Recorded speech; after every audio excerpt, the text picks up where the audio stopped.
আল্লাহ পাক সূরা রুমের মধ্যে বলেছেন, জলে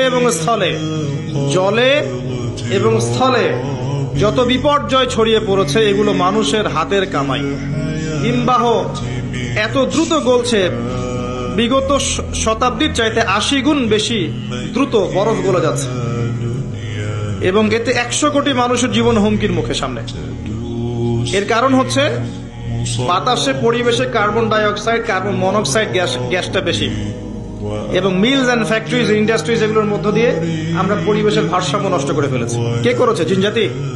দেখেন বিশ্বের দিকে এক দেশ আরেক দেশকে যে আক্রমণ করছে, বিশ্বটাকে একটা নিউক্লিয়ার যুদ্ধের দিকে নিয়ে গেছে, এটা কি জিনজাতি করেছে?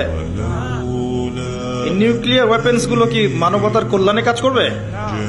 একটা যদি আল্লাহ না করুক বিস্ফোরিত হয়,